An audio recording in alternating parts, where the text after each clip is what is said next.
좀 보고자 하는 말씀은 고린도 후서 5장인데요. 우리 읽기는 1절과 2절 함께 읽고요. 나머지 부분은 우리가 말씀을 좀 나누면서 보면 좋겠습니다. 우리가 월요일날, 화요일날 큐티했던 본문인데요. 이 말씀을 좀 함께 나누고자 합니다. 고린도 후서 5장 오늘 좀 전반적으로 볼 텐데 읽기는 1절과 2절 두 절 같이 보고요. 나머지 부분은 우리 말씀 나누면서 함께 나누도록 하겠습니다. 고린도 후서 5장 1절과 2절 우리 한 목소리로 함께 읽도록 하겠습니다. 시작. 만일 땅에 있는 우리의 장막집이 무너지면 하나님께서 지으신 집 곧 손으로 지은 것이 아니요 하늘에 있는 영원한 집이 우리에게 있는 줄 아느니라. 참으로 우리가 여기 있어 탄식하며 하늘로부터 오는 우리 처소로 덧입기를 간절히 사모하노라. 아멘. 오늘 두 가지 부분을 좀 함께 나누겠습니다. 첫 번째는 그리스도의 심판대 앞에 서다. 두 번째는 그리스도의 사랑이 강권하다. 이 심판과 사랑이라는 이 두 단어를 좀 기둥으로 세워놓고 함께 고린도 후서 5장을 보고자 합니다. 먼저 그리스도의 심판대 앞에 서다인데요. 신앙생활을 하면서 여전히 우리들의 관심은 땅에 있습니다. 그래서 좀 이런 농담조로 이런 얘기를 하는데 하늘을 이렇게 쳐다볼 여유가 없어요. 오늘 하루 하늘을 한번 쳐다보셨어요? 뭐 보신 분도 있고 이제 그렇지 않으신 분도 있는데 진짜 이렇게 생각을 해보면 이렇게 하늘을 한번 쳐다볼 여유가 없어요. 근데 이런 얘기 하거든요. 왜 하늘 쳐다볼 여유가 없냐면 그 하늘 이렇게 보는 그 순간에 땅에 무슨 일이 생길까봐 우리가 이제 못 본다는 거죠. 그러니까 불안하고 염려가 되기 때문이다. 이제 그런 말을 하는 것인데, 자, 그러다 보니까 성경에서 말하는 진리가 때로는 뭐랄까 도덕이나 윤리적인 차원에서 이렇게 멈출 때가 있습니다. 이런 거죠. 예를 들면 성실하게 살아라, 착하게 살아라, 베풀어 주어라, 어려운 이웃들을 이렇게 뭐 돌아봐 주어라. 예, 맞는 말이죠. 그리고 성경에서는 분명히 윤리와 도덕을 포함하고 있습니다. 하지만 이러한 도덕과 윤리의 덕목이 나오기까지 그 뿌리가 어디에 있느냐, 이거 우리가 알고 있잖아요. 정말 예수 그리스도잖아요. 그러하기 때문에 하나님을 믿는 우리들에게 있어서 이 예수 그리스도는 모든 질문에 대한 답이라고 얘기할 수 있겠죠. 이 구절을 좀 생각을 하면서 이제 돌아가셨지만 CCC 대표셨던 김중곤 목사님의 그 유명한 백문일답, 100가지의 질문 가운데 답은 딱 하나라는 거예요. 예수 그리스도. 이런 거 있죠. 우리는 어디로 와서 어디로 가는 것입니까? 이렇게 외치셨을 때 예수 그리스도. 우리는 왜 삽니까? 예수 그리스도. 우리들의 삶의 목적은 무엇입니까? 예수 그리스도. 인생의 길이 어디에 있습니까? 예수 그리스도. 진리는 어디에 있습니까? 예수 그리스도. 누가 슬픔을 기쁨으로 바꿀 수 있습니까? 예수 그리스도. 누가 절망을 소망으로 바꿀 수 있습니까? 예수 그리스도. 정말 어르신의 그 목사님의 나이 드신 목사님이 이 질문을 확 던졌을 때 그 젊은 청년들이 예수 그리스도. 이 영상이 있어요. 네이버에 보시면 김중호 목사님의 백문일답 이렇게 치시면 생생하게 울려 퍼지거든요. 정말 우리에게 있어서 어떠한 삶의 모든 질문에 있어서 진짜 답은 예수 그리스도입니다. 자, 그래서 오늘 본문에서도 보면 예수 그리스도를 말하면서 특별히 심판을 말하고 있는데요. 자, 10절을 한번 보시죠.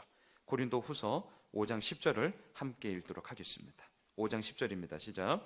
이는 우리가 다 반드시 그리스도의 심판대 앞에 나타나게 되어 각각 선악간에 그 몸으로 행한 것을 따라 받으려 함이라. 자, 그리스도의 심판대 앞에 우리 모두는 다 서게 되어 있습니다. 예외 없습니다.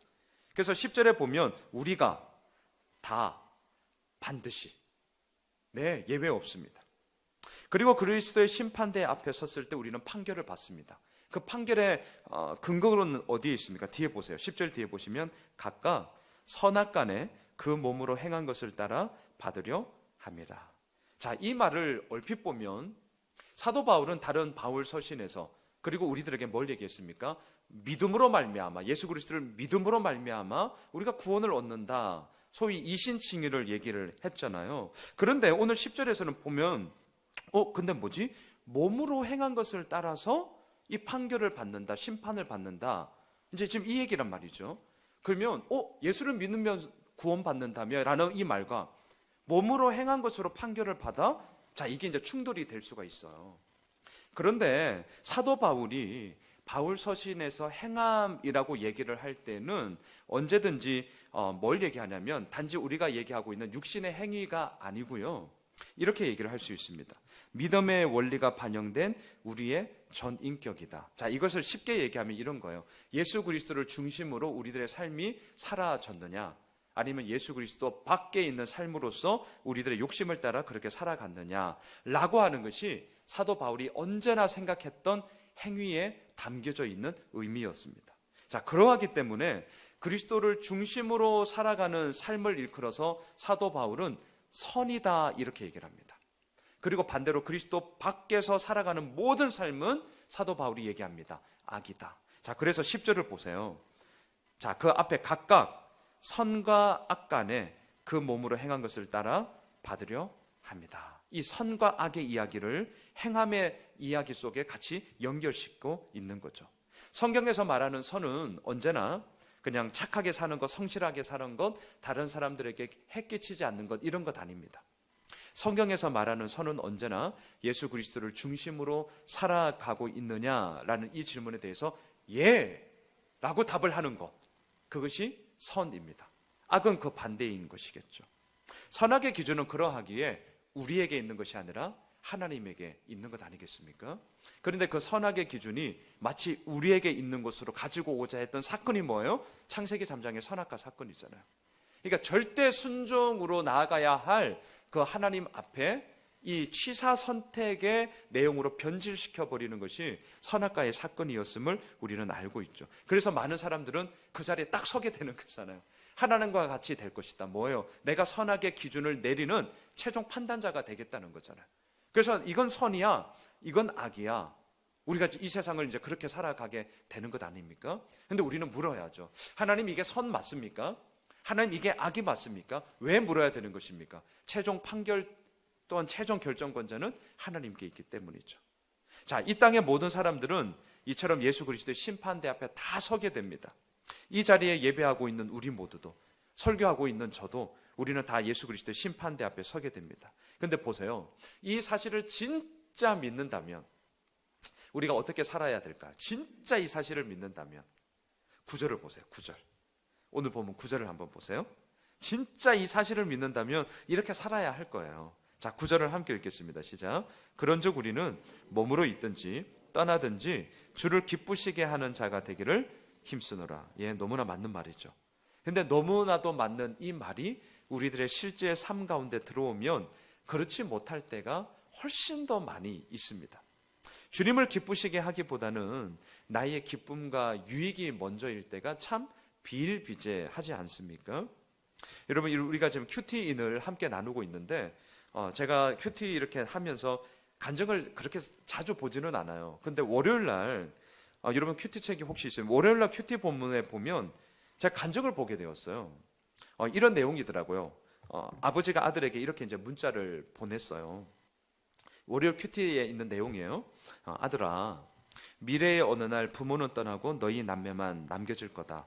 그때 기묘한 수단으로 또는 필요한 목적으로 사용되기를 소망하면서 너와 동생 앞으로 똑같은 조건의 보험과 적금을 덜어놨어. 뭐 이런 이제 내용이었어요. 근데 이제 내용이 좀 뭐냐면 그 아들이 이 아들을 생각하는 그 아버지의 마음은 정말 완전히 그냥 다 잊어버리고 어떻게 했냐면 이제 홀라당 이제 그 보험금이랑 적금 다 빼먹고 이제 오히려 그걸 사용해서 더 큰 대출 받아서 이제 자기 뭐 필요에 따라서 이제 흥청망청 썩게 되었더라. 이제 이런 내용이거든요. 그런데 제 마음에 이렇게 확 와닿았던 게 뭐냐면 이 일을 경험하면서 이분이 이렇게 고백을 하더라고요. 한번 들어보세요. 자, 이 사건이 온 것은 땅에 있는 장막집에 연연하여 하늘에 있는 영원한 집을 사모하지 않은 까닭입니다. 주를 기쁘시게 하는 자가 되기를 힘쓰기는커녕 성령을 근심하게 하는 저희를 주님 불쌍히 여겨 주시옵소서. 이제 이 부분이 저의 마음에 너무나 와닿는 거예요. 여러분, 이러한 고백이 비단 이분만의 고백은 아니잖아요. 이 땅을 살아가면서 우리가 고민하고 있고 그러하기에 진짜 고백할 수밖에 없는 내용이다라는 것을 다 동감하지 않습니까?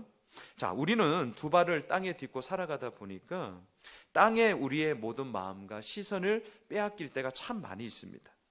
하늘에 있는 영원한 집을 사모한다 얘기는 하죠.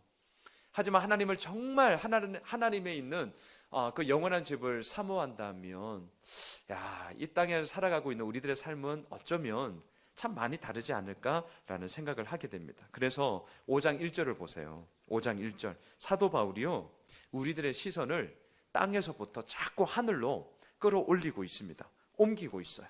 자, 고린도후서 5장 1절 우리 다시 한번 읽어볼까요? 시작. 만일 땅에 있는 우리의 장막집이 무너지면 하나님께서 지으신 집 곧 손으로 지은 것이 아니요 하늘에 있는 영원한 집이 우리에게 있는 줄 아느니라. 저는 이 말씀을 이렇게 다시 한번 바꾸어 보았습니다. 땅에 있는 장막집이 무너져야만 하늘에 있는 영원한 집을 사모하게 된다. 이거 우리가 다 이해하죠. 자, 거꾸로 땅에 있는 우리들의 장막집이 우리 육신의 몸을 이제 의미하는 거잖아요. 우리들의 육신의 몸이 영원히 변하지 않고 나아간다면 하늘에 있는 하나님의 그 영원한 집을 사모할 자가 누가 있겠습니까? 사모할 이유가 없죠. 왜? 내 육신의 이 땅의 장막이 영원한데 뭘 사모합니까? 그런데 하나님께서는 그러한 우리들에게 이 육신의 장막집이 무너지게 하신다는 거죠. 80년, 90년, 또 요즘 100세 시대니까 100년. 하지만 임시 거처이잖아요. 그래서 5장 1절에 보면 우리들의 육신을 일컬어서 장막이라고 우리말 성경에도 되어져 있죠. 텐트입니다. 텐트는 임시 거처잖아요. 물론 캠핑할 때는 좋죠. 2박 3일 정도까지는 버틸 수 있죠. 근데 거기 일주일 간다? 어렵습니다. 그런데 이 텐트 생활이 이 땅을 살아가면서 너무 익숙해지다 보니까 때로는 이게 텐트라는 사실을 잊어버리고 여기가 좋사오니 이렇게 되어버리는 경우를 보게 됩니다. 또한 우리가 살고 있는 세상의 많은 사람들이 어떻게 합니까? 더 좋은 텐트를 얻고자, 더 넓은 텐트에 살아가고자, 그리고 소위 이제 명당 자리, 더 좋은 위치에 뷰가 좋은 곳에 텐트 치고 이제 살아가는 게 너무 좋다 보니까 이제 그런 것에 함몰되다 보니 이게 텐트가 아니라 진짜 영원히 마치 살아갈 것이냐 우리가 행하고 있는 것이 이루어지는 거죠. 그래서 관심이 온통 땅에 머물게 되는 것 아닙니까? 그래서 오늘 이 5장 1절을 통해서 하나님이 어떻게 하느냐? 그거 아니다. 너희들 텐트 언젠가는 다 거두게 되는 거야. 하늘을 봐야 하늘에 있는 영원한 집을 봐봐 라고 우리들의 시선을 땅에서부터 계속 하늘로 지금 끄집어 올리고 있는 거죠. 영어 성경에 보면 재미있어요. NIV나 NASB 보면 하늘에 있는 영원한 집을 얘기할 때 뭐를 표현했냐면 빌딩이라고 해놨어요. 빌딩. 자, 질문해 볼까요? 텐트에 사시겠어요? 빌딩에 사시겠어요? 네, 그럼요. 이건 두말하면 이제 숨차는 얘기죠. 당연히 빌딩이죠. 당연히 빌딩. 임시 거처인 텐트에 누가 원하겠습니까? 모든 것이 구비되어지고 완비되어져 있는 빌딩에 살기를 원하죠. 그런데 희한한 건 뭐냐면 이 질문 앞에서는 당연히 빌딩요라고 하지만 실제적으로 살아가는 우리들의 삶을 보면 저 하늘에 있는 빌딩을 원하는 것보다는 이 땅에 있는 당장 눈에 보이는 텐트가 좋다는 거죠. 왜? 내 손에 딱 잡히니까, 뭔가 확보가 되어지니까. 고로 하늘에 있는 빌딩은 점점 사라지고, 말은 그렇게 하지만 여전히 더 좋은 텐트 없나, 이제 이렇게 가버리더라는 것이죠. 그래서 사도 바울이 2절에서 이렇게 얘기합니다. 2절을 보세요. 2절에서. 자, 2절 같이 읽어볼까요? 시작. 참으로 우리가 여기 있어 탄식하며 하늘로부터 오는 우리 처소로 덧입기를 간절히 사모하노라. 자, 여러분, 탄식이라는 단어와 2절 맨 뒤에 있는 간절히 사모함이라는 두 단어가 대조되고 있어요. 자, 탄식이 2절을 잘 보세요. 어디서 이루어지죠? 여기에서요. 여기가 어디냐면 땅이에요. 땅. 자, 땅의 이야기는 탄식이라는 거예요. 한탄하면서 한숨 쉬는 거 있잖아요. 아휴, 이거 옆에 있는 사람까지 기운 다 빼는 거 한숨. 아휴, 이거. 땅의 이야기는 탄식이라는 거예요. 온갖 걱정과 염려, 근심에 둘러싸여서 어떻게 해야 되지? 이것으로 꽉 차 있는 것. 이게 지금 땅의 이야기라는 거죠. 끝이 없죠. 그리고 탄식이 깊으면 깊을수록 목마름은 더욱더 깊어져서 갈증이 납니다. 그런데 이 갈증, 이 목마름을 어떻게 해결해야 되나? 어떻게 이것을 채울 수 있을까? 하지만 땅에 있는 것으로는 채워지지 않아요. 이 목마름을 해결할 수 있는 생수가 있는데 2절 뒤에 보세요. 그 생수가 뭐냐면 사도 바울이 이렇게 얘기합니다. 하늘로부터 오는 우리 처소로 덧입기를 간절히 사모하노라. 땅의 문제는 땅의 것을 가지고 해결할 수 없다는 거예요. 이 땅의 문제를 해결할 수 있는 진정한 생수는 하늘로부터 덧입혀지는, 하늘로부터 임하여지는 것만이 우리들의 이 땅의 탄식과 목마름을 해결할 수 있는 진정한 생수가 된다라는 것이죠. 그런데 여전히 우리들의 이 시선은 어디에 있느냐? 지금 있는 텐트가 마음에 안 들어서 더 새로운 텐트 얻고자 하고, 지금 텐트 쳐놓은 자리가 마음에 안 들어서 더 넓은 곳으로 이제 텐트를 쳐 나가고자 하는 것. 물론 이 땅을 살아가면서 그럴 수 있죠. 하지만 문제는 뭐냐면 거기에만 함몰된다는 것이 문제인 것이죠. 그래서 하늘로부터 오는 처소를 우리가 덧입혀져야 된다라고 사도 바울이 지금 편지를 하고 있는 것 아니겠습니까? 사도 바울은 이거를 진짜 다메섹 도상에서 경험하였습니다. 그래서 고린도 교회 성도들에게 말하는 거죠. 간절히 사모해라. 정말 하늘로부터 오는 땅의 모든 문제를 해결할 수 있는 진정한 생수는 하늘로부터 이루어지는 하나님의 역사하십니다 라는 것을 얘기합니다. 자, 여러분, 저는 신앙생활의 핵심은 뭐냐? 언제나 그 핵심은 하나님과의 관계라고 생각을 해요. 저는. 그래서 지난 주일에도 제가 말라기 말씀을 드리면서 하나님과 나와의 관계가 어떠한가에 대해서 삶의 모든 행동이 결정이 되어집니다. 자, 지난 주일 그 11조 본문이었는데 단지 돈의 얘기가 사실 아니거든요. 그냥 나타나는 하나의 현상이고 그 뿌리는 뭐냐면 하나님과의 관계입니다. 그 뿌리가 무엇이냐? 라는 것에 의해서 나타나는 현상은 정말 다양해질 수밖에 없는 것이죠. 하나님과의 관계가 중요하다, 이런 것을 생각하다 보니까 저의 이 입에서 정말 자주 나오는 말이 뭐냐면, 뭔가를 하려고 하지 말자. 그저 하나님 앞에 서 있자. 그리고 하나님과의 관계 속에서 정말 내가 어떻게 거하고 있는 것인가 라는 것에 정말 집중하자. 이게 이제 제가 막 종종 이렇게 되뇌이는 말이에요. 근데 이런 말을 하면 이제 종종 많은 분들이 또 이제 대묻죠. 아니, 그럼 목사님, 아무것도 안 해도 되는 거예요? 이제 이렇게 되는 거죠. 그저 가만히 있으면 되는 거냐고. 아니면 하나님이 알아서 다 해주시는 거냐고. 도대체 이게 무슨 의미냐고. 오늘 이 본문도 마찬가지잖아요. 우리가 여기 있어 탄식하며, 땅에 있어서는 탄식의 이야기인데 하늘로부터 덧입혀지는 그 처소를 간절히 사모해라. 도대체 간절히 사모하는 게 뭐냐고. 이제 이렇게 질문을 우리가 던지게 되는 것 아니겠습니까? 자, 이러한 부분들에 대해서 여러분 다시 한번 오늘 본문 9절을 한번 보세요. 앞서가 우리가 읽었지만 이 9절을 다시 한번 읽으면서 좀 나누면 이 질문에 대한 좀 포인트를 우리가 좀 찾을 수 있거든요. 자, 9절을 같이 한번 읽어보시죠. 시작. 그런즉 우리는 몸으로 있든지 떠나든지 주를 기쁘시게 하는 자가 되기를 힘쓰노라. 자, 사도 바울이 9절 마지막에 뭐라 그래요? 자, 힘쓰노라 이러죠. 힘쓰노라. 자, 이 힘쓴다, 이런 단어를 보면 우리는 즉각적으로 어떻게 적용이 됩니다? 적용이 됩니까? 우리가 열심히 뭔가를 해야 되는 거구나. 자, 이렇게 되는 거죠.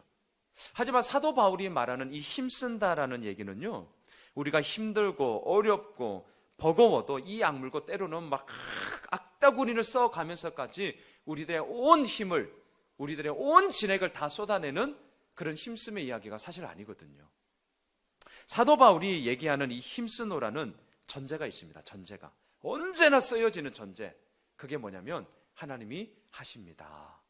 하나님이 하셨습니다. 하나님이 하십니다. 앞으로도 하나님이 하실 것입니다 라는 이 전제 가운데서 늘 사도 바울이 쓰는 단어가 힘쓰라, 열심을 내라, 구원을 이루어라, 이런 얘기라는 거죠.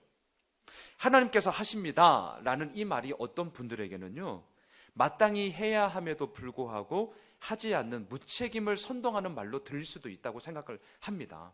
특별히 기질적으로 되게 이렇게 치밀하게 계획해야 되는 분들에게 있어서는 하나님이 하십니다 라는 말이 정말 그러면 우리는 아무것도 안 해도 되는 거야 라는 것으로 이렇게 딱 이렇게 대묻게 되어져 있어요. 기질적으로 그런 분들은 더 하얘집니다. 열심히 살아가는 분들일수록 더 그렇게 들을 수 있죠. 또 실제로 어떤 분들은 자기 책임을 회피하는 말로 하나님이 하셔, 또 때로는 자기 게으름을 합리화하는 말로 하나님께서 하셔, 이런 말을 종종 악용하는 경우도 보게 됩니다. 하지만 이런 분들은 정말 하나님이 하신다는 그 말의 의미를 진짜 모르는 거죠. 반대로 하나님이 하십니다 라는 말에 대해서 진짜로 경험한 사람이라면 어떻게 할까요? 우리들의 수고 헛된 거야, 우리들 그렇게 안 해도 돼, 이렇게 되지 않습니다. 우리들의 수고, 우리들의 헌신, 우리들의 힘씀은 하나님께서 사용하시고 또한 하나님께 사용되는 거야. 이런 쪽으로 그 방향이 움직이게 되는 것이죠. 그리고 그 은혜를 알기 때문에 열정적으로 일을 하는 것 아니겠습니까? 정말 최선을 다하는 것 아니겠습니까? 하지만 스스로 이 모든 것을 다 이루었다고 자기 의로움을 자랑하는 게 아니라, 또한 나처럼 왜 못하냐고 상대방을 정죄하는 것도 아닌 것이죠. 하나님이 진짜로 하신다는 것을 믿는 자들은 이러한 모습으로 나아가지 않는 것입니다. 근데 우리가 헷갈리는 게 뭐냐면 나타나는 현상이 똑같다는 거예요. 열심히 다 해요. 나타나는 현상은. 그래서 헷갈려요. 그래서 뿌리를 봐야 돼요. 정말 나의 온 힘을 다해서 이거 안 하면 나는 죽을 거야. 이걸 위해서 나는 무조건 해야 되라고 막 악다구니를 쓰면서 하는 열심이 있는가 하면 반대로 하나님께서 하시지. 하나님께서 진짜 내 삶의 모든 부분들을 하나님께서 하셨어. 그리고 그 하나님의 행하심 속에 내가 어찌 가만히 있을 수 있겠느냐. 나의 몫에 주어진 부분에 있어서만큼은 그 하나님의 은혜를 생각하면서 나도 열심을 다해야지. 자, 이렇게 돼가는 거죠. 그러니까 나타나는 현상은 열심이라는 단어로 똑같아요. 근데 뿌리는 달라도 이제 너무 다르게 되는 것 아니겠습니까? 자, 우리 모두는 반드시 그리스도의 심판대 앞에 서게 되는 것이죠. 예외가 없습니다. 그때 우리를 판결하실 터인데 과연 우리는 무엇을 내놓을 수 있는가? 자, 7절을 한번 보시죠. 7절. 고린도후서 5장 7절인데요. 함께 읽겠습니다. 시작. 이는 우리가 믿음으로 행하고 보는 것으로 행하지 아니함이로다. 자, 땅에서는 온통 보는 것의 이야기로 꽉 차 있잖아요. 그래서 하나님이 어디 있냐? 결국 뭐예요? 보여줘 봐. 결국 이 얘기거든요. 하나님 있으면 보여줘 봐. 보는 것에 모든 것이 판단 근거가 되어져 있죠. 그래서 반대로 눈에 보이지 않으면 이제 믿지 않습니다. 하지만 이게 얼마나 어리석인 것이냐? 사도 바울은요, 여러분 4장 18절을 한번 보실래요? 우리가 주일 큐티 본문이어서 이 본문은 우리가 좀 나누지 못했는데, 자, 고린도후서 4장 18절을 보면 보는 것과 보이지 않는 것에 대한 사도 바울의 너무나도 명확한 기준점이 나옵니다. 자, 4장 18절 함께 읽습니다. 시작. 우리가 주목하는 것은 보이는 것이 아니요 보이지 않는 것이니 보이는 것은 잠깐이요 보이지 않는 것은 영원함이라. 이게 사도 바울이 가지고 있었던 너무나도 명확한 기준이었어요. 보이는 것에 현혹되지 말라는 거예요. 보이지 않지만 영원한 것, 보이지 않지만 반드시 있는 것이 얼마나 많은데 단지 눈에 보이는 것에 의해서 모든 판단 기준을 가지느냐, 이 어리석은 자들아. 지금 이 얘기이지 않습니까? 여러분, 뻔히 보이는 길은 누구나 다 가요. 더 좀 얘기하면, 세게 얘기하면 아무나 다 가요. 뻔히 보이는 길은. 하지만 뻔히 보이는 길에서 한번 생각해 보세요. 우리들의 삶을 한번 돌아보세요. 누구나 뻔히 보이는 길에서 하나님의 손길, 진짜 하나님의 영광, 하나님의 기적 맛봅니까? 안 해요.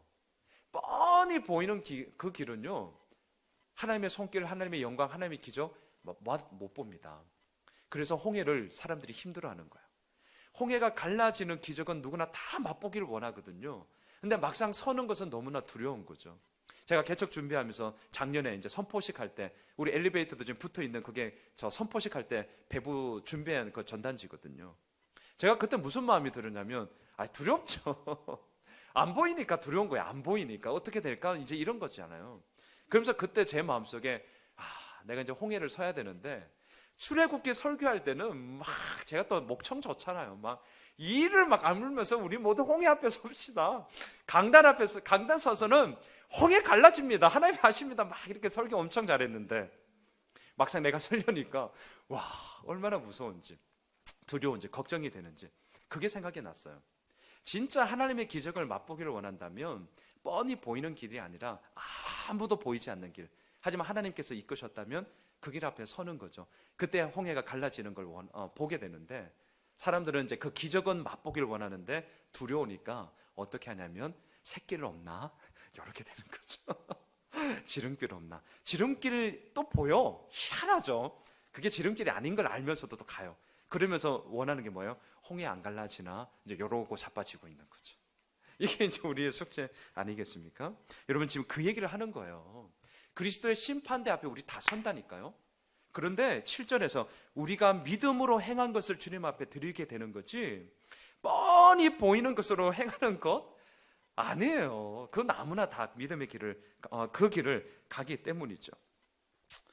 왜 뻔히 보이는 그 길에 우리는 자꾸 서려고 하느냐? 결론은 자기 안정이라는 이 부분을 벗어나지 못하기 때문인 것입니다. 그러니까 내 손에 뭔가를 확보하게 되면 마음에 이제 안정감이 들게 되는 것 아니겠습니까? 저에게 있어서도 우상은 안정이에요. 제가 그래요. 제가 안정의 우상. 다른 사람들에 대한 인정, 물론 목마르거든요. 근데 인정보다는 저에게 있어서는 안정이라는 이 우상이 훨씬 더 저는 커요. 막 이 돌다리로 이제 두들겨 보는, 기질적으로 좀 그렇고요. 조금이라도 벗어나면 막 불안해서 어쩔 줄을 몰라 하죠. 자기 계획대로 다 이루어져야 되죠. 그러니 어찌 믿음의 길을 걸어갈 수 있겠느냐? 누구나 뻔히 보이는 그 길을 갈 수밖에 없는 것 아니냐? 이제 이런 도전을 받게 됩니다. 그런데 자, 오늘 본문을 보면서 우리가 또 하나 좀 정리하게 될 수 있는 것은 뭐냐면, 그럼에도 불구하고 믿음은 너무나도 놀랍게도 우리로 하여금 뻔히 보이는 길이 아니라 보이지 않지만 그 미지의 길을 걸어가게 하는 힘이 되더라는 것이죠. 자, 오늘 아침 우리 교회 카톡방에 제가 오늘 말씀 묵상하면서 이렇게 좀 나누었어요. 오늘 본문이 여러분 6장 1절로 7장 1절까지였는데 6장 1절에 이 구절이 이었어요. 오늘 큐티 본문이에요. 우리가 하나님과 함께 일하는 자로서 너희를 권하노니 하나님의 은혜를 헛되이 받지 말라. 오늘 새벽에도 나누었고 제가 카톡방에도 올렸지만, 하나님의 은혜를 헛되이 받지 않기 위해서 뭘 해야 되느냐? 하나님과 함께 거하는 자로 있어야 된다는 거예요. 하나님과 함께 거하는 자로 있느냐 없느냐, 여기에서부터 하나님의 은혜가 헛되이 무익함으로 빠지느냐 아니면 유익함으로 우리들 삶 가운데 진짜 힘이 되어지느냐, 이 판가름이 난다라는 것이죠. 아브라함을 생각하게 되었습니다. 하나님이 말씀하셨습니다. 아브라함아, 네 친척 아비 집을 떠나 내가 너에게 지시할 땅으로 가라. 보이지 않습니다. 어디로 가야 되는지 모릅니다. 언제 가야 되는지도 모릅니다. 또한 가서 무엇을 해야 되는지도 모릅니다. 왜 가야 되는지, 이런 육하 원칙의 질문들이 있죠. 물론 필요합니다. 하지만 아브라함은 갔습니다. 왜냐하면 누구와 함께 가야 하는지를 너무나도 명확하게 깨달았기 때문인 것이죠. 그리고 그거 하나 붙잡고 아브라함이 그 미지의 길을 걸어가기 시작하고 그 가운데서 하나님이 이루시는 믿음의 이야기를 경험하게 된 것 아니겠습니까? 여러분, 이게 바로 우리가 가야 할 믿음의 길이고, 이 믿음의 길 끝에 우리가 다 반드시 그리스도의 심판 앞에 서게 되리니, 그 심판 앞에 섰을 때 주님께서는 그것을 보고 우리들에게 판결을 하실 거라는 거죠. 우리가 붙잡아야 하고 머물러야 하는 것이 바로 이것 아니겠습니까? 그리고 그 가운데 있을 때에 너무나도 놀랍게 펼쳐지는 얘기가 있어요. 오늘 두 번째 포인트인데, 그리스도의 강권적인 사랑이 우리를 이끈다는 것입니다. 14절로 가보시죠. 14절입니다. 오늘 본문 고린도후서 5장 14절 함께 읽을까요? 시작. 그리스도의 사랑이 우리를 강권하시는도다. 우리가 생각하건대 한 사람이 모든 사람을 대신하여 죽었은즉 모든 사람이 죽은 것이라. 무슨 말이죠? 내가 하는 게 아니라 하나님께서 하신다는 거죠. 그리스도의 그 강권적인 사랑이 우리를 이끄신다는 거죠. 내가 무엇을 하려고 하면 참 힘이 듭니다. 또 내가 무엇을 하려고 하는 가운데 일이 되면 교만해지고, 일이 안 되면 실망하고 낙담하게 되는 거죠. 내가 뭔가를 하려고 하면 정말 여러 가지 많은 어려움들이 이루어지게 됩니다. 하지만 결국 우리를 이끄시고 또한 이루시는 것은 그리스도의 강권적인 사랑이라는 거죠. 그러면서 그 사랑이 어떤 사랑이냐? 15절을 보세요. 자기 목숨을 내어놓는 사랑이었다라고 얘기하는데요. 15절 읽겠습니다. 시작. 그가 모든 사람을 대신하여 죽으심은 살아있는 자들로 하여금 다시는 그들 자신을 위하여 살지 않고 오직 그들을 대신하여 죽었다가 다시 살아나신 이를 위하여 살게 하려 합니다. 제가 질문 하나 할까요? 예수님의 죽으심은 우리를 위하여 죽으신 거예요? 아니면 우리를 대신하여 죽으신 거예요? 그렇죠. 오늘 이제 이 본문을 봤으니까 우리를 대신하여 죽으신 거죠. 맞죠? 맞아요.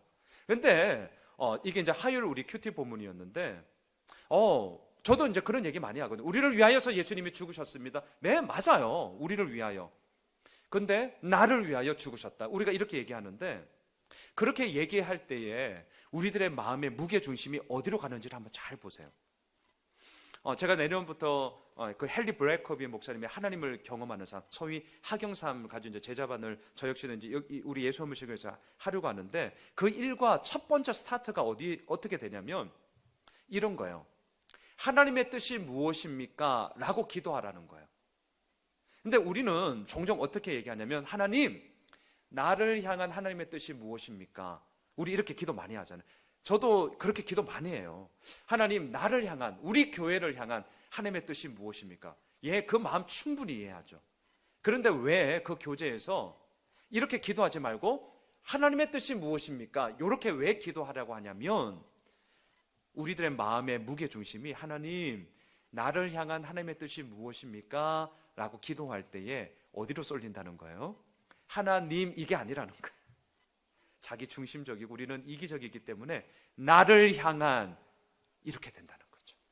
그러니까 이거를 저버리기 위해서 하나님의 뜻을 구하는데, 하나님의 뜻을 구하는 그 시간마저도 나를 향한, 자꾸 이게 들어오니까 하나님의 그 음성에 귀 기울이지 못하고 여전히 그 정말 욕심 꾸러기인 우리들의 모습 속에서 불순물이 덕지 붙어서 더 힘겨워지는 어려움이 있더라는 것입니다. 오늘 이 본문도 마찬가지입니다.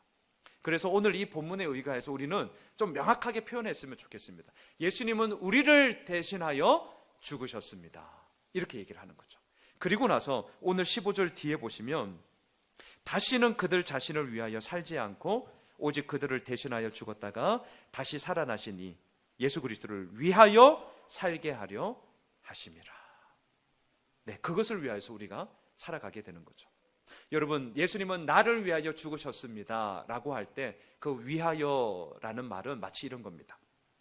예수님의 십자가가 저 2000년 전에 갈보리 언덕에 지금 있는 거예요. 골고다 언덕에 있는 거예요. 나를 위하여라는 말은 제가 굳이 비교를 한다면 내가 그 자리에는 가지 않아요. 나는 여기 있고 예수님은 저기 있어요. 하지만 예수님의 십자가를 인정해. 그런데 그것을 나를 위하여, 나는 여기 있는 거죠.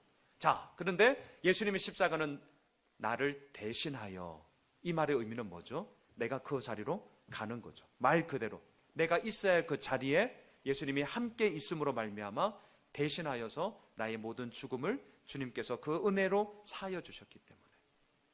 기억합시다. 왜 예수님의 대속적인 죽음이 우리에게 흘러졌느냐? 오늘 15절 뒤에서 바로 그 예수 그리스도를 위하여 우리가 살아가게 하기 위함. 그래서 우리는 얘기합니다. 나는 죽고 예수로 사는 삶이라고 얘기하는 것이죠. 자, 여러분, 오늘 고린도 후서 5장을 지금 심판이라는 이 단어와 그리스도의 강건적인 사랑이라는 이 두 단어를 좀 키포인트로 지금 나아가고 있는데요. 한번 생각해 보세요. 심판과 이 사랑이라는 이 두 단어 속에 뭐가 우리들 삶 속에 실제적으로 끼이냐면 이런 거죠. 예를 들어서 그리스도의 심판대 앞에 서는데 그 심판 앞에 내가 통과하지 못하면 어떡하지? 두려움이 들 수 있겠죠. 또 한편 그리스도의 강건적인 사랑이 우리를 이끌어 간다라고 얘기하는데 이게 그리스도의 강건적인 사랑 맞나? 내가 진짜 이 사랑 앞에 온전히 서 있는 거 맞나? 나를 이끌어 가고 있는 거 맞나? 라고 한편으로 두려움이 들 수가 있어요. 저는 좀 그런 생각이 들더라고요. 그래서인지는 모르겠지만 11절로 가보세요. 11절에 보면 사도 바울이 이 얘기를 하는데 이 두려움이라는 단어가 저의 마음속에 너무나 많은 좀 울림을 줬거든요. 자, 11절, 5장 11절 같이 읽읍시다. 시작. 우리는 주의 두려우심을 알므로 사람들을 권면하거니와 우리가 하나님 앞에 알려졌으니 또 너희의 양심에도 알려지기를 바라노라. 물론 사도 바울이 말하는 주의 두려우심 할 때 이 두려움은 막연한 공포, 놀라움, 실패에 대한 낙심, 이런 의미는 물론 아닙니다. 하나님을 향한 경외함이겠죠. 하지만 우리들을 한번 돌아봅시다. 많은 사람들은 여전히 하나님을 두려워하기보다는 자기 문제로 인하여서 두려워할 때가 참 많이 있지 않습니까? 그래서 생각을 하는 거죠. 내가 심판을 받으면 어떻게 해야 되지? 반대로 사랑을 받지 못하면 어떻게 하지? 이건 역시 우리가 두려움 가운데 늘 거하게 되는 것임을 보게 됩니다. 자, 우리가 왜 두려워합니까? 한번 생각해 보세요. 우리가 왜 두려워합니까?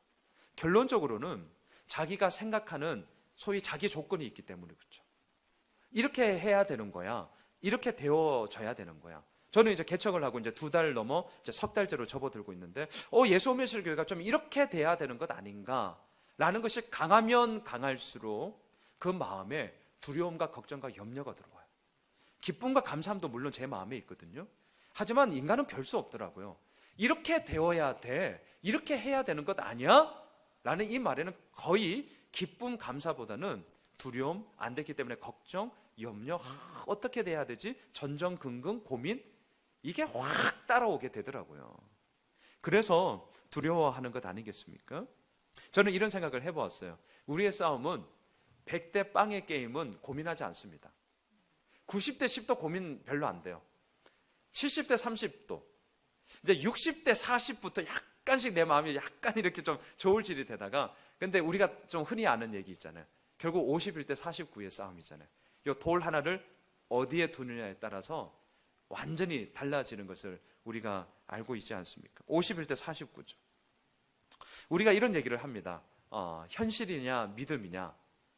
그래서 현실의 소리에 귀 기울이지 말고 믿음의 소리를 붙잡고 우리가 나아가자. 이제 이런 얘기 종종 하잖아요. 근데 다시 한번 좀 되뇌어 봤어요. 진짜 현실이냐 믿음이냐라는 것을 조금 더 이렇게 현미경 보듯이 보면 이렇게 표현도 할 수 있을 것 같아요. 믿음이냐 믿음이냐라는 거예요. 자, 이게 무슨 말이냐면 현실을 강조하는 자는 이렇게 얘기하는 거잖아요. 결국 현실이 하나님의 그 약속, 하나님을 향한 그 믿음보다 훨씬 더 크다라는 것을 믿는 거잖아요. 하지만 믿음이다라고 얘기하는 분들은 현실보다는 하나님의 약속이, 또 하나님께서 행하신다는 그 믿음이 훨씬 더 크다라는 것을 믿기 때문에 그 믿음을 얘기하는 것 아니겠어요? 자, 그래서 오늘 큐티 본문에도 그 얘기를 하더라고요. 7장 1절도 한번 보세요. 7장 1절. 이게 오늘 이제 수요일 큐티 본문의 마지막 부분이었어요. 7장 1절. 자, 같이 한번 읽어볼까요? 시작. 그런즉 사랑하는 자들아, 이 약속을 가진 우리는 하나님을 두려워하는 가운데서 거룩함을 온전히 이루어 육과 영의 온갖 더러운 것에서 자신을 깨끗하게 하자. 자, 이런 구절을 읽으면 또 어떻게 생각하냐면 그러면 어떻게 해야 자신을 깨끗하게 하지? 100%예요, 100%. 그렇게 나오거든요. 자, 어떻게 하면 깨끗하게 하냐고요? 1절에 맨 앞에 답이 있어요. 뭐냐면 약속을 가진 우리는, 여기서부터 시작하시면 돼요. 이게 무슨 말이냐면 정말 그 하나님의 약속을 내가 가지고 있는가? 거기에 대해서 네라는 답을 진짜 가진 사람은 그 모든 삶의 정한 가운데 거룩함을 이루고요, 자신을 깨끗하게 하지 말라 해도 깨끗하게 되어 있습니다. 왜요? 하나님의 약속을 가지고 있기 때문에. 바로 이런 것이죠. 하지만 현실이 훨씬 더 크다라고 얘기를 하고 그것을 믿고 있는 사람이라면 자신을 깨끗하게 하지 못하잖아요. 왜? 임기응변의 여러 가지 많은 술수가, 겉모술수가 이 땅 가운데 얼마나 많이 펼쳐지는데요. 바로 그거라고 생각을 합니다. 우리는 안전한 삶의 조건들에 목말라 하죠. 안 되면 극도로 분노하고 극도로 두려워하죠. 그러하기에 오늘 사도 바울은 약속을 가진 우리는, 이것을 통해서 우리에게 다시 한번 도전한다고 생각합니다. 현실의 소리가 더 크게 들리느냐, 아니면 약속. 이 약속이라는 말이 참 힘들잖아요. 왜? 지금은 이루어지지 않았잖아요. 언젠가는 이루어질 거라는 그 전제하에 있는 얘기이기 때문에. 하지만 하나님이 하시기에 그 모든 일들이 이루어짐을 믿는 자는 결국 하나님의 역사하심을 보게 될 거라는 거죠. 그래서 마지막으로 다시금 5장 13절로 한번 와보실래요? 이 말씀으로 오늘 이 설교를 좀 마무리하고 싶은데 사도 바울이 이렇게 도전해요. 5장 13절을 한번 보세요. 저는 이게 도전으로 들렸어요. 도전으로. 자, 5장 13절 같이 읽어볼까요? 시작. 우리가 만일 미쳤어도 하나님을 위한 것이요 정신이 온전하여도 너희를 위한 것이다. 이렇게 우리들에게 도전합니다. 너 예수를 믿는다. 예수를 너 믿고 있지. 네네. 너 세상 사람들로부터 너 미쳤냐? 이 얘기 너 들어본 적이 있냐? 이렇게 들렸어요. 근데 사도 바울이 왜 뜬금없이 미쳤다라는 얘기를 쓰냐면 진짜 미쳤다라고 얘기를 들었거든요. 어디에서 들었냐면 제가 사도행전 26장 24절 한번 읽어드릴게요. 바울이 이같이 변명함에 베스도, 유대 총독이었어요. 베스도가 크게 소리내어 이르되 바울아 네가 미쳤구나. 네 많은 학문이 너를 미치게 한다니. 진짜 사도 바울은요 예수 때문에 미쳤다라는 소식을 들었어요. 예수님도 미쳤다는 소식 들은 줄 아세요? 마가복음 3장 21절 제가 한번 읽어볼게요. 예수의 친족들이 듣고 그를 붙들러 나오니 이는 그가 미쳤답니다. 이 구절들이 생각나면서 이 고린도 후서 5장 13절이 저에게는 야 목사 너 고상 떨지 말고 그냥 나이스하게 그렇게 하지 말고 교양만 찾지 말고 너 예수 믿는데 너 미친 거 아니야? 이 얘기를 들어봤냐라고 이렇게 들리더라고요. 말씀을 정리할게요. 그리스도의 심판대 앞에 우리는 반드시 서게 되어 있습니다. 하지만 그 심판대 앞에 서게 되어지는 모든 이야기들은 뻔히 보이는 길이 아니라 보이지는 않지만 하지만 그 믿음의 길로 행함으로 말미암아 이루어져 나가는 그 열매를 가지고 주님 앞에 서게 될 것인데 그 모든 열매는 내가 무엇을 하는 게 아니라 그리스도의 강권적인 사랑으로 이루어지게 된다는 거죠. 하지만 그 믿음의 길을 걸어갈 때 사람들은 얘기합니다. 좀 미친 거 아니야? 야, 그렇게 해가지고 어떻게 너 살아가려고 그러냐? 라고 얘기를 한다는 거예요. 사도 바울이 그 얘기하는 거거든요. 하지만 우리는 알고 있죠. 예, 진짜 미친 거죠. 왜요? 세상 기준을 따라 살아가지 않으니까요. 하나님의 그 기준을 따라 살아가니까 당연히 미쳤는 거죠. 하지만 그 미침이 그냥 크레이지가 되는 것이 아니라 진짜 하나님을 향하는 온전한 믿음의 고백으로 결국 하나님께서만이 이루시는 그 온전한 약속이 이루어 주심을 경험하기에 우리는 오늘도 그 길을 걸어가는 것입니다. 그런즉 오늘 고린도후서 5장 9절 얘기하는 것처럼 우리가 몸으로 있든지 떠나든지 주를 기쁘시게 하는 자가 되기를 힘쓰노라. 하나님의 행하심 속에 우리의 힘씀은 바로 이것입니다. 주님을 기쁘시게 하는 것. 바라기는 오늘 하루 마감을 하는데요, 주어지는 모든 시간들 속에 나 주님의 기쁨이 되고 싶고 또한 그 기쁨으로 말미암아 하나님께만 우리들의 온 삶이 드려지는 그런 귀한 은혜가 있기를 주님의 이름으로 축원합니다.